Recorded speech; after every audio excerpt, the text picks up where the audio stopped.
Hey guys, so today I'm doing a read aloud, and the book that we've got is Song for a Whale by Lynne Kelly. So here we go. Chapter 1. Until last summer, I thought the only thing I had in common with that whale on the beach was a name. I sat with Grandpa after collecting shells and driftwood scattered along the shore and wildflowers from the dunes. The shells and driftwood were for Grandma, and the flowers were for the whale. Grandpa had asked how school was going, and I told him it was the same, which wasn't good. I'd been at that school for 2 years and still felt like the new kid. Grandpa patted the sand next to him.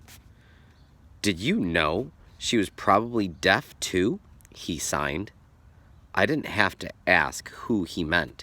The whale had been buried there for 11 years, and my parents had told me enough times about what happened that day. I shook my head. I didn't know that, and I didn't know why Grandpa was changing the subject. Maybe he didn't know what to tell me anymore about school. The whale had beached herself the same day I was born. When she was spotted in the shallow waters of the Gulf, some people stood on the shore and watched her approach. My grandma ran into the cold February water and tried to push her away from land, as if she could make a 40-ton animal change her mind about where she wanted to go. That was really dangerous.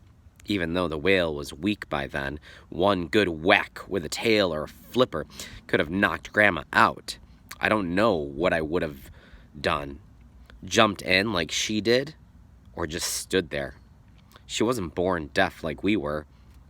Grandpa continued. The scientist who studied her said it had just happened. Maybe she'd been swimming near an explosion from an oil rig or a bomb test. When Grandpa told the story, I saw it as clearly as if it were happening right there in front of me. His signing hands showed me the whale in an ocean that suddenly went quiet. Swimming over there, trying to find the sounds again. Maybe that was why she'd been out there on our Gulf of Mexico beach instead of in the deep ocean waters where she belonged.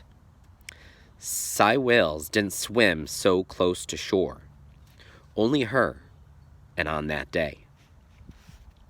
A whale can't find its way through a world without sound, Grandpa added. The ocean is dark, and it covers most of the earth, and whales live in all of it. The sounds guide them through that, and they talk to one another across the oceans. With the familiar sounds of the ocean gone, the whale was lost in her new silent world. A rescue group came to the beach and tried to save the whale, and they called her Iris. Grandma asked my parents to give the name to me, too, since I'd entered the world as the whale was leaving it. After the marine biologists learned all they could from her, she was buried right there on the beach, along with the unanswered questions about what had brought her to that shore. We lived on the coast until the summer after second grade, when my family moved to Houston for my dad's new job. Since then, we went back just once or twice a summer. The good thing about our new home was that it was closer to my grandparents. I liked being able to spend more time with them, especially since they were both deaf like me.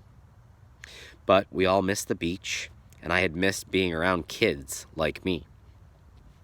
My old school had just a few deaf kids, but that was enough. We had our classes together, and we had one another.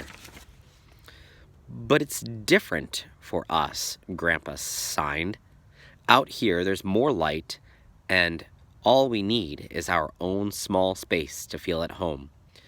Sometimes it takes time to figure things out, but you'll do it. You'll find your way. I wish I'd asked him then how long that would take.